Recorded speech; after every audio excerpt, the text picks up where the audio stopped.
Hello everyone and welcome to today's presentation sponsored by Seal Aftermarket Products. We'd like to thank them for sponsoring us. It makes it available for everyone to attend the webinar. I'm going to play you a short video on their products. Seal Aftermarket Products engineers and manufactures Toledo Transkit with the rebuilder in mind, including everything you need to get the job done right. Toledo Transkit is the #1 choice of installers because of all the intensive research and development that goes into each component in every kit.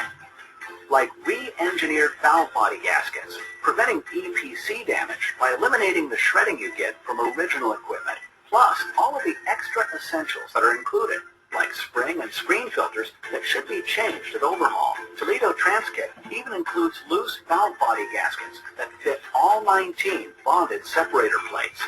At Seal Aftermarket Products, we don't just make kits, we make kits better. Ask for Toledo Transkit by name.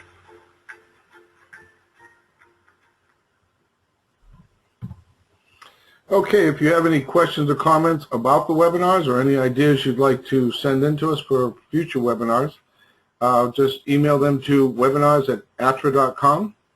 If you have any questions during the webinar, please feel free to text them to me and I'll answer them the best that I can. For some new guys that may be sitting in on this webinar, you should have received an email that looks something like this. This is your invitation to register for the time zone that you wanted to attend. In this email, you'll see the word "here" in red. You would need to click on that, and that would give you the handout material. If you didn't receive it, or you didn't click on that and get the handout material, just go ahead and send an email to webinars@atra.com. and someone there will make sure that you get it. Also, you can join our mailing list, so you'll get this email for future webinars. At the bottom left corner, if you click there, or if you want to click on the right and send in an email address of someone who you think might want to attend. If you have any issues with something on the webinar that you don't see in the handout, in the upper right corner that you see here, this is basically what your screen should look like. There'll be a little camera icon. Just click on that. It'll take a screenshot of that slide and put it right on your desktop.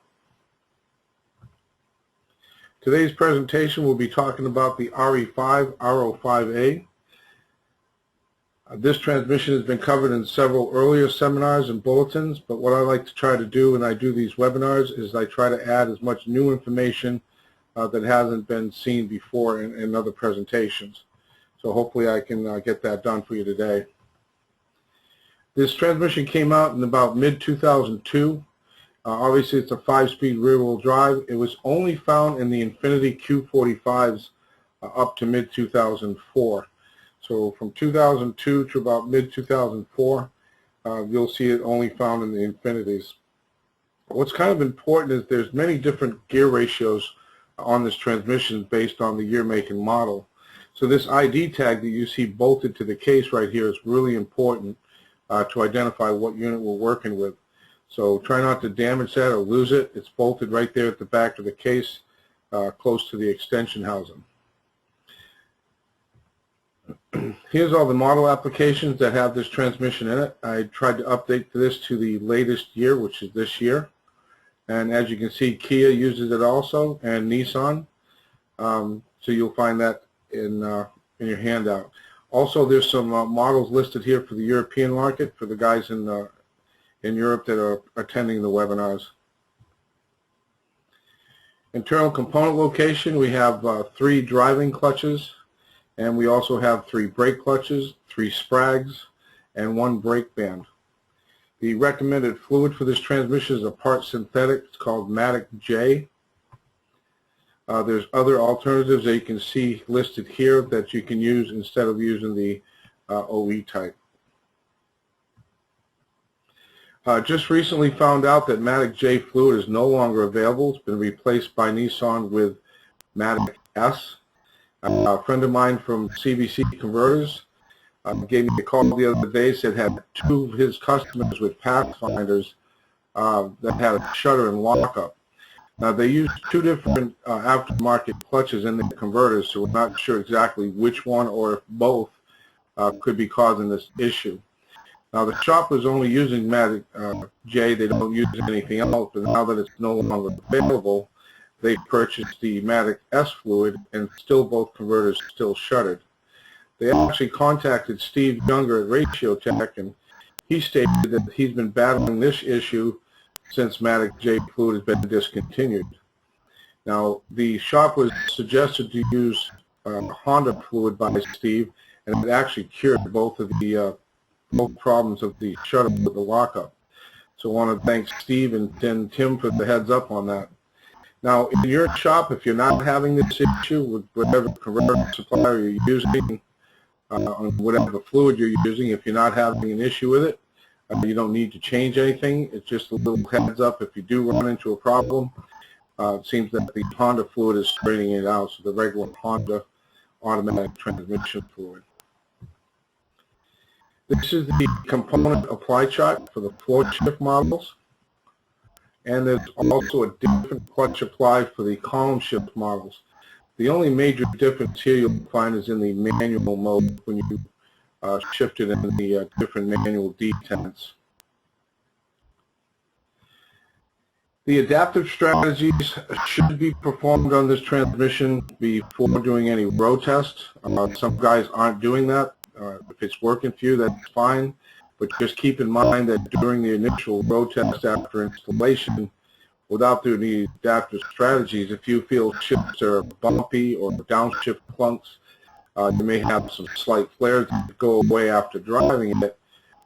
Don't forget that during that relearn, you could actually be damaging the clutches that you just installed.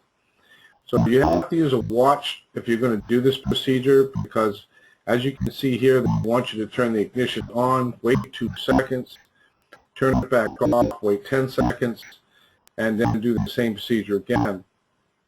Now, obviously, if we don't do it within the right amount of time, the adaptive strategies won't be reset. Like the idle air volume learning, you have to make sure your battery voltage is up to where it's supposed to be. Engine coolant has to be at operating temperature. Pop neutral switch has to be working. Vehicle has to be stopped.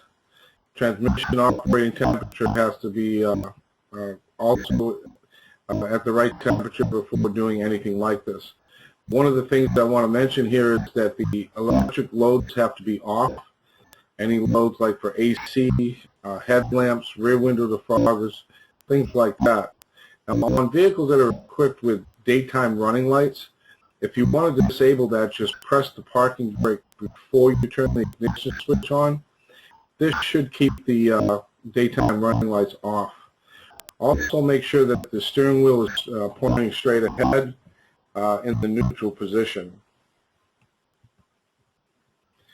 Here's some more step-by-step adaptive strategies operation relearns to do.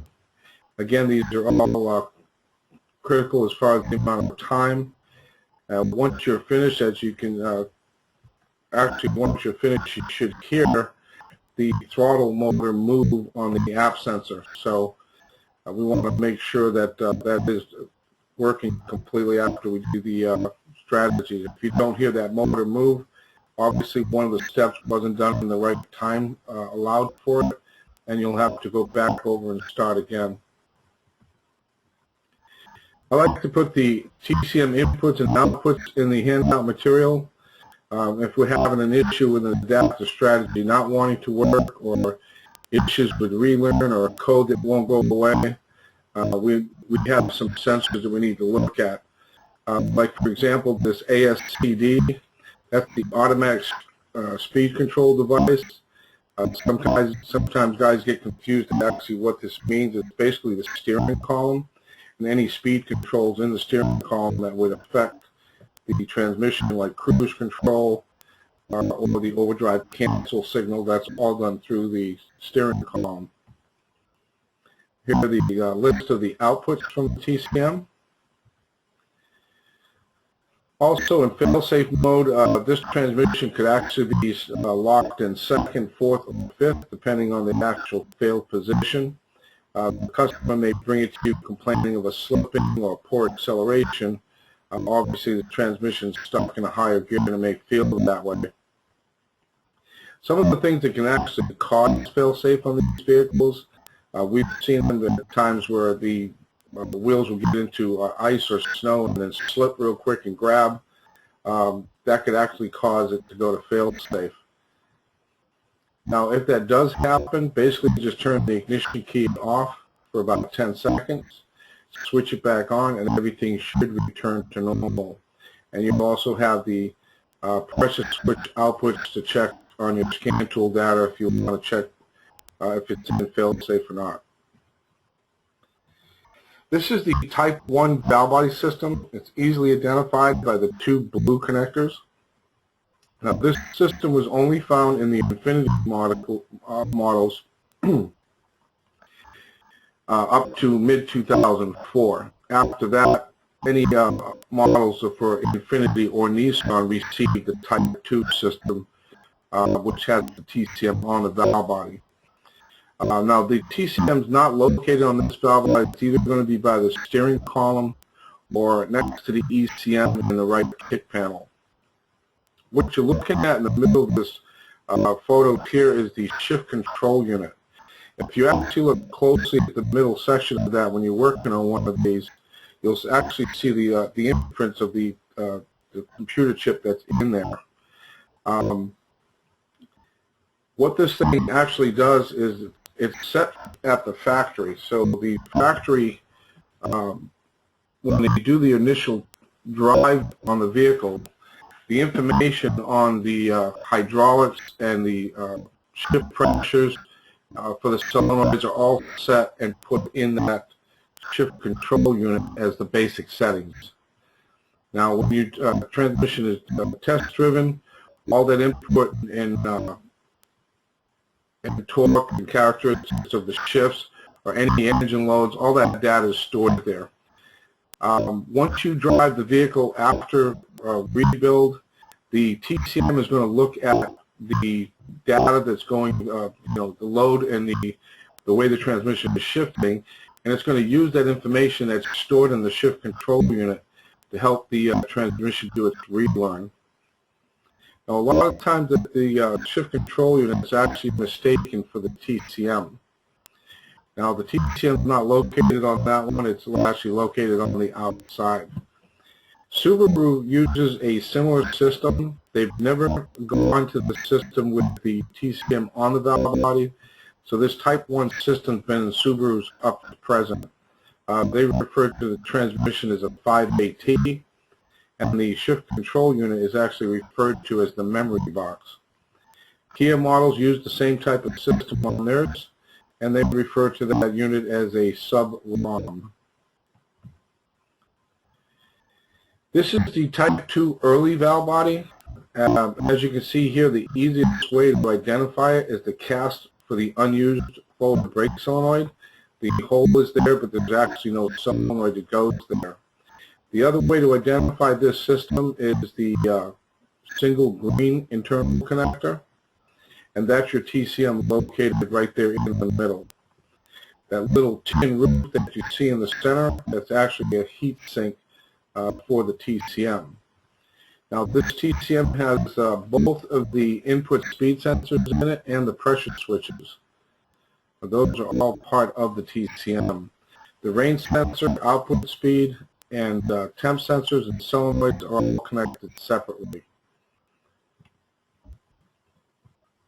Now, obviously, the Type 1 and the Type 2 are not interchangeable.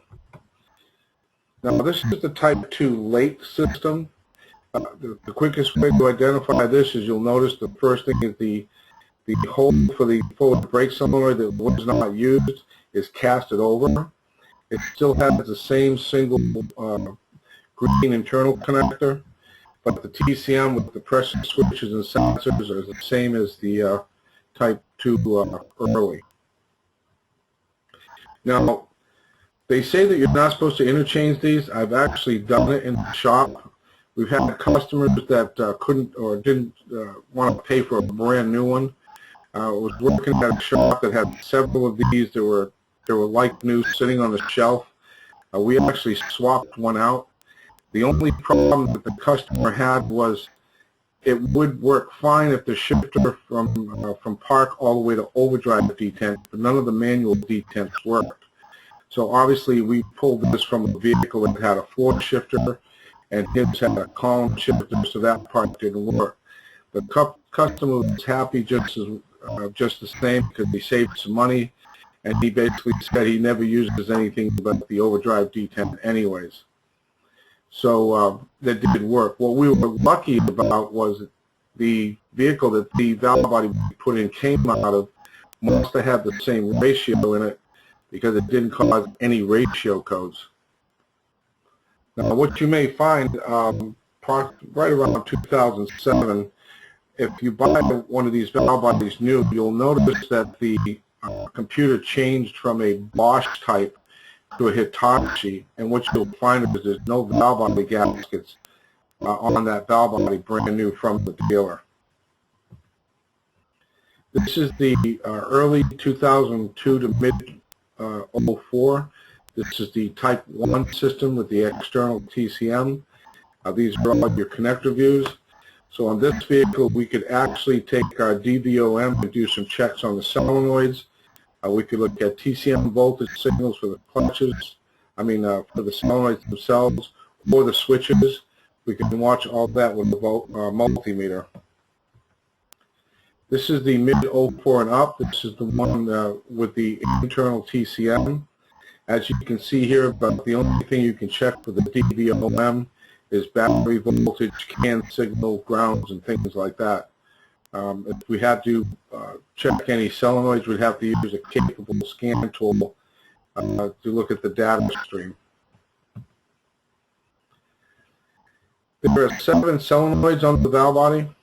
All the solenoids except for the low coast brake are which is 23 ohms. All the others are 3.3 ohms. Obviously, on this Type 2 system, you would need a scan tool so you can monitor the data to see the solenoid amperage ramping from 0 to 0.8 amps, which is about what they normally work at. For example, the TCC solenoid will ramp from 0.2 to 0.4 amps during the time the converter is slipping. Once it's fully locked up, you'll see the solenoid amperage go to like 0.4 to 0.7. All the other solenoids work the same way. Normally you'll see the clutch solenoids ramping from 0.6 to 0.8 when the clutches are disengaging, and then you'll see them actually turn off to like 0.0 to 0.05 amps when the clutches are actually engaged.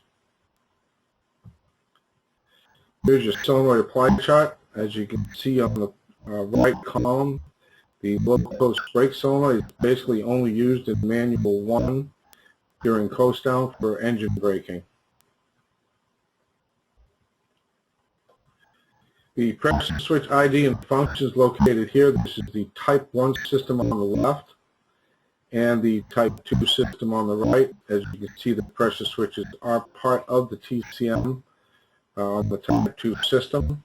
And the legend at the bottom of the page identifies how what each pressure switch is monitoring and how it works. I put 2 charts together for this, the pressure switch apply charts, one for the floor shifter and also one for the column shift models. This is the trans temp sensors. There's 2 of them. One of them is actually part of the rain sensor, as you can see in the upper right. There's a little blow-up of the actual location for the temp sensor. That's part of that rain sensor there. You also have the pinout. You can go to the pins on the rain sensor there and do a test with a multimeter. And same thing with the output speed sensor. You can see that's connected to that rain sensor. So we can actually do a test on that one also. And we'll show you that in just a bit. Now, the temp sensor 1 is checking the sump temperature, the oil temperature in the pan. They usually runs about 6.5 kilo ohms at about 68 degrees Fahrenheit. The temperature sensor number 2, that's actually monitoring the cooler hydraulic circuit, well, basically torque converter temperature. That one is separate from the TCM.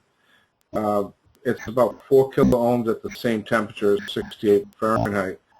What you'll find on some late models, like mid-2007 to 08, some models will they've actually eliminated the number 2 temp sensor. There are 2 turbine revolution sensors, and you can see the early type 1 on the top, and obviously the one on the bottom is the type 2 system. The one on the top, well, both of them actually, the turbine sensor 1 is actually monitoring the front sun gear shell, and the turbine sensor 2 is monitoring the input housing front planetary shell. Now, the way the factory tells you to test these is either do this with a multimeter on the Type 1 system, or obviously a capable scan tool for the Type 2. At about 31 miles an hour in 4th gear, they want you to back off the throttle so the TPS is closed, or the accelerated pedal position is closed, and the sensor should read about 1.3 kilohertz. Sensor number 2 at about 12 miles an hour, same thing, we're in 1st gear. Closed throttle, it should read about the same, 1.3 kilohertz. This is the output shaft speed sensor. This is the one that's actually plugged into the rain sensor. And we could actually do a bench test on this. We have the transmission case and output shaft on the bench.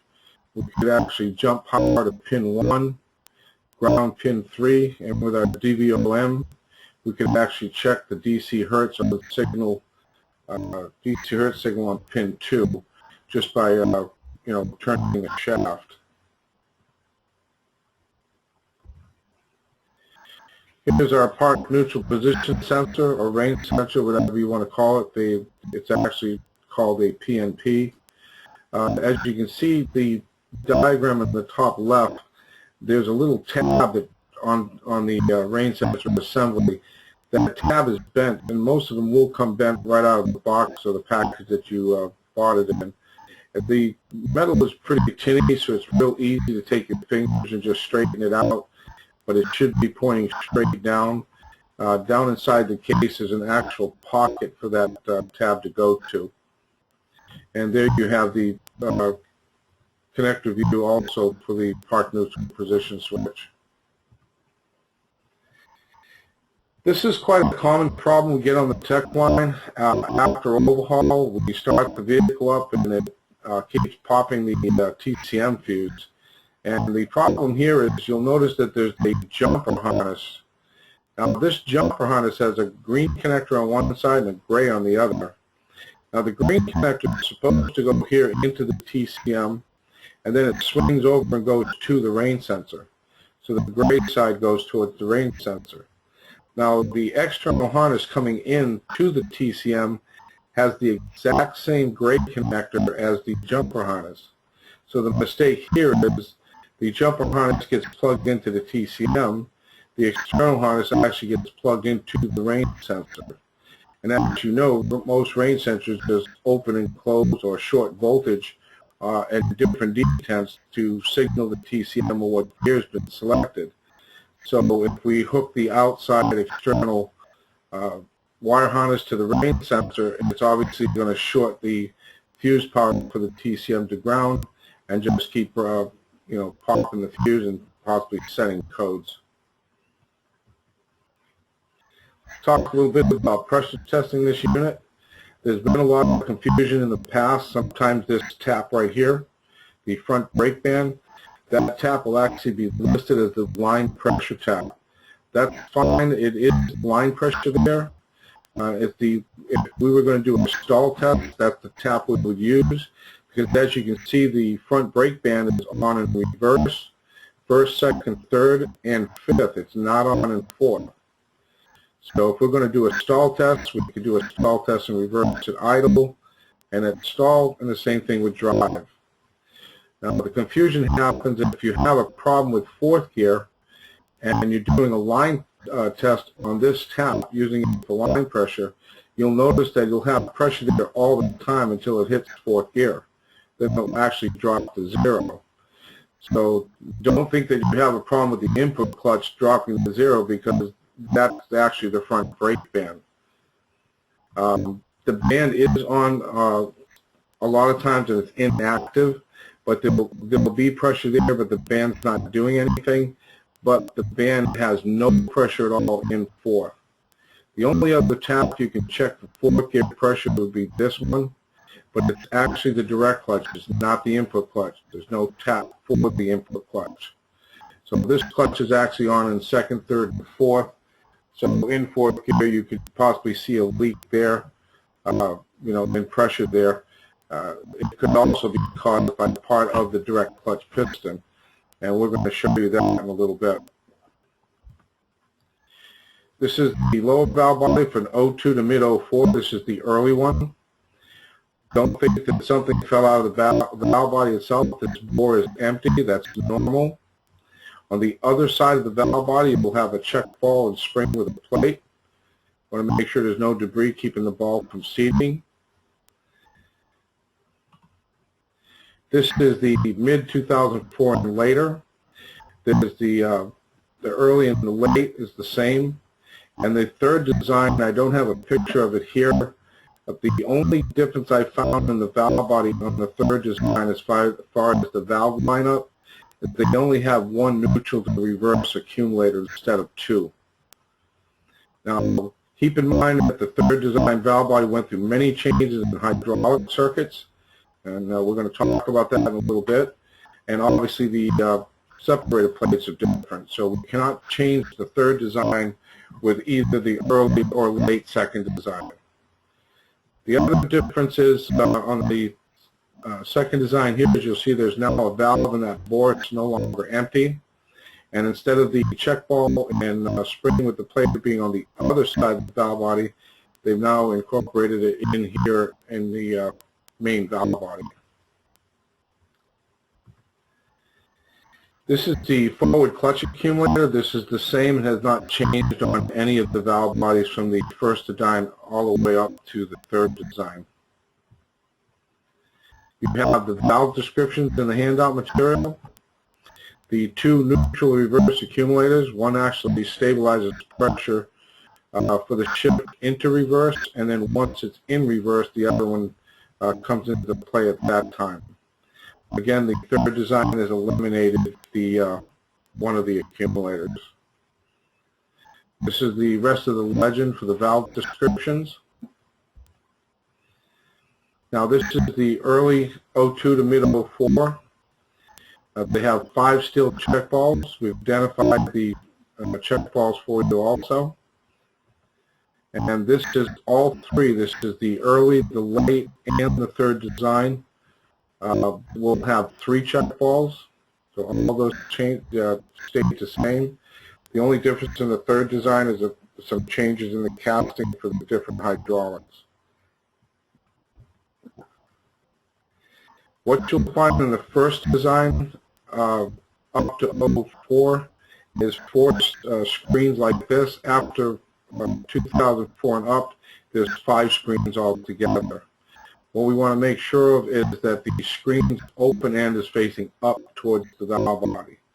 And this is obviously the same for all the valve bodies.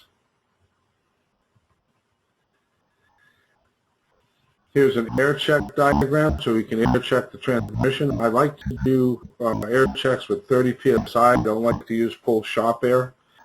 Even at 30 psi, I don't always trust an air check when it comes to molded pistons. I've had them air check fine on the bench and then turn around and not work right once it's in the vehicle. Now, what we were talking about before is the direct clutch air checks here to the small cavity, and there's another air check for the direct clutch large cavity. This is the same thing as you would have in an old GM 400. We have 2 different applied areas on the piston. One was for third gear, and then obviously both were for reverse. So that's basically the same way that this works. The sprag rotation is located here. The forward sprag at the top, first sprag on the left, and on the bottom right is the third sprag rotation. Total unit end plate should be about 10 to 22 thousandths. And as you can see here, we just took the H gauge, put the legs on the area of the case with the pump mates to it. We set our metering rod down so that it actually touches one of the bearings on the thrust bearing. Flip it over, do our measurement. You have all the factory part numbers for the selected races along with the actual thicknesses. When it comes to clutch end play on these transmissions, when they first came out, Lance and I actually worked on this for a few months, dealing with techs online to come up with the correct end plays.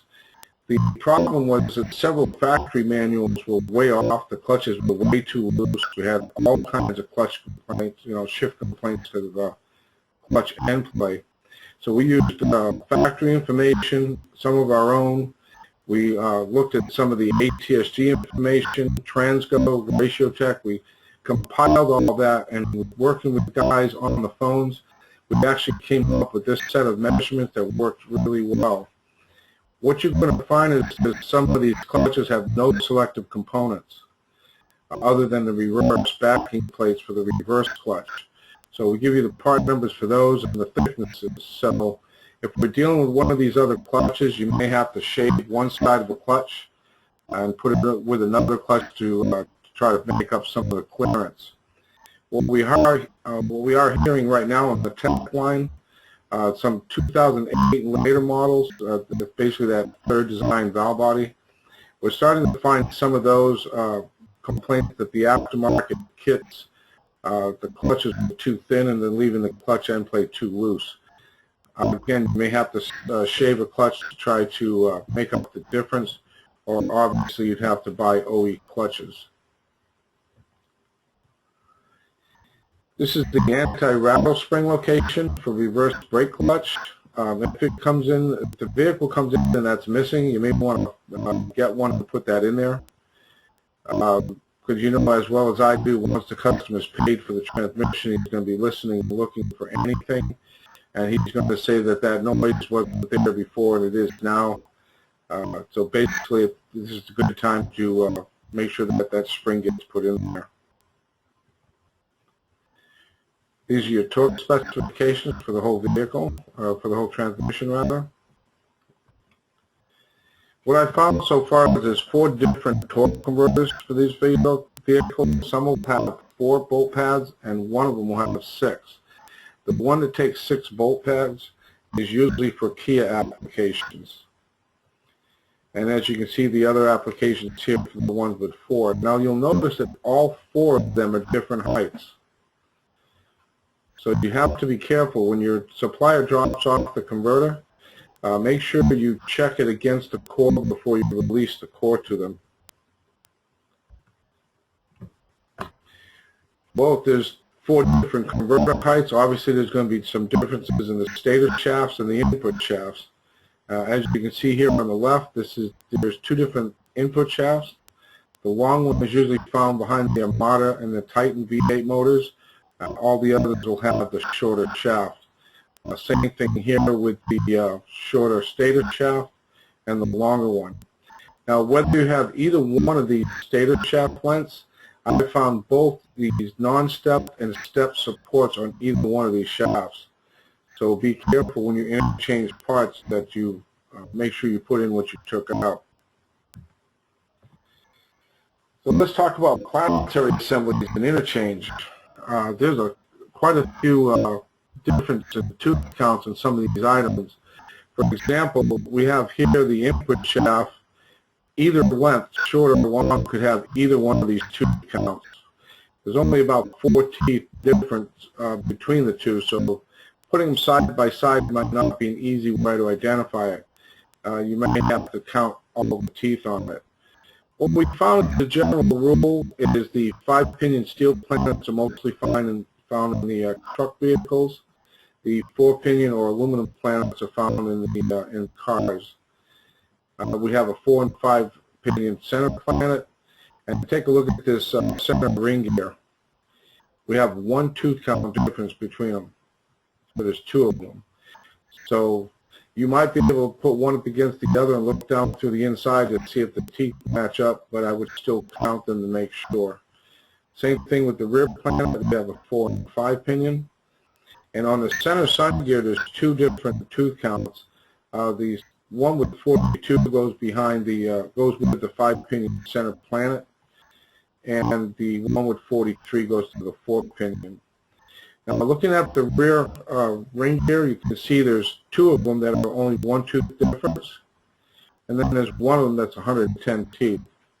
So you can see mix and matching these can cause all kinds of problems and all kinds of ratio codes. So what does that come up with? Well, we've come up with 3 different ratio combinations for all these vehicles. There's only 3.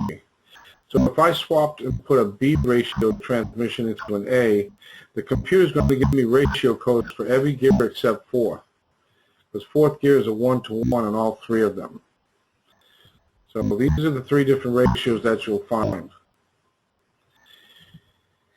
Here's the chart to identify that if you have this ID tag, like we mentioned before, this is important. That ID tag is going to tell you which chart, which ratio chart goes to that vehicle.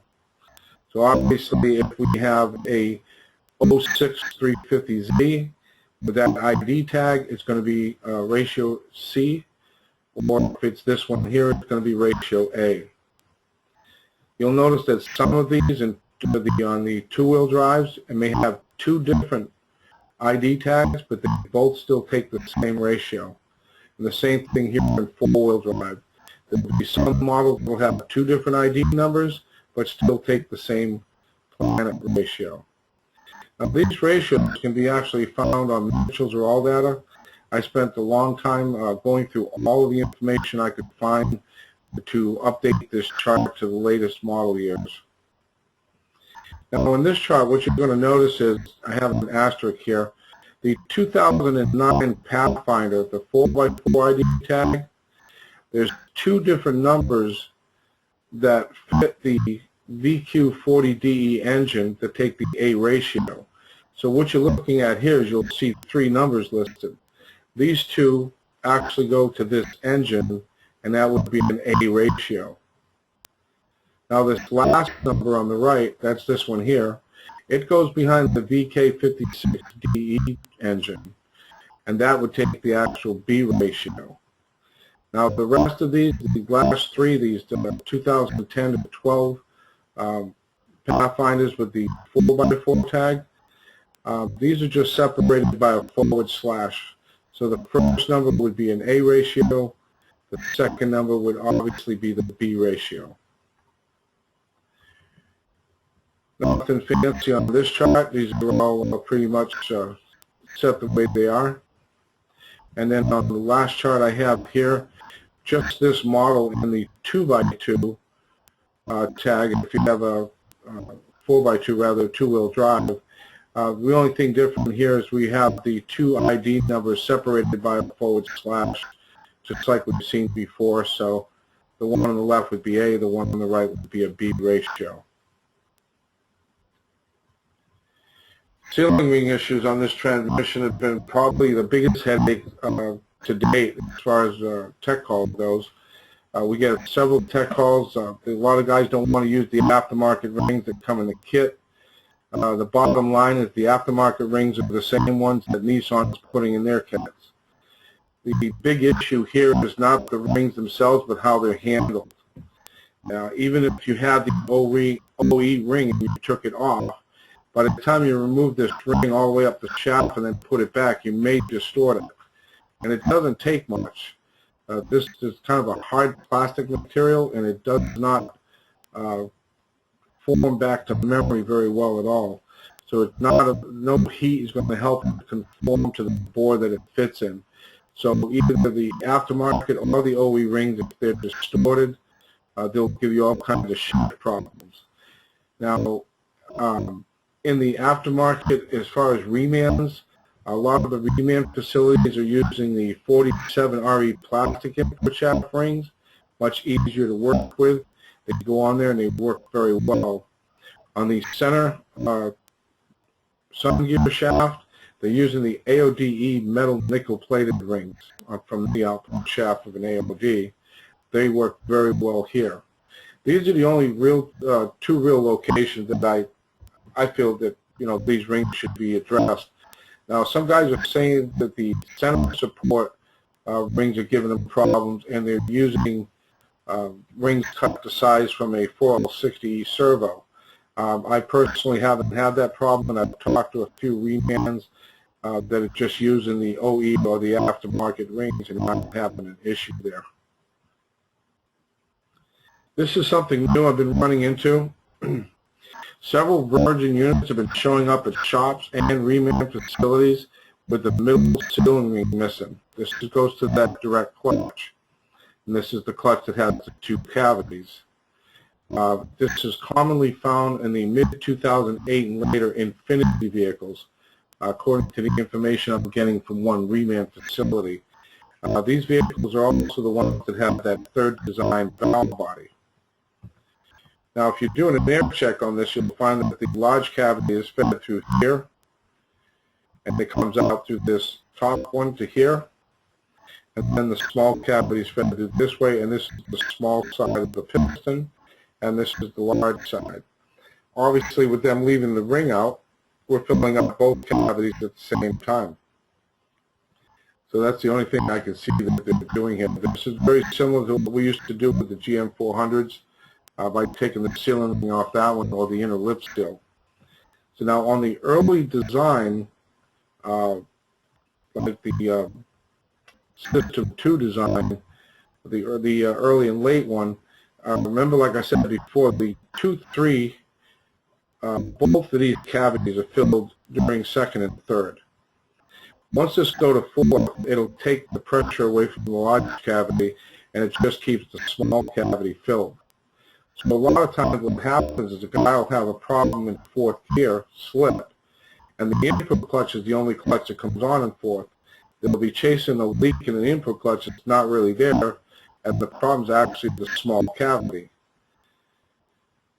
So with both cavities filled in second and third, you don't feel a problem. Once they release the pressure on the large side, the small cavity the only thing holding, so if there's a leak here, it will show up in fourth gear.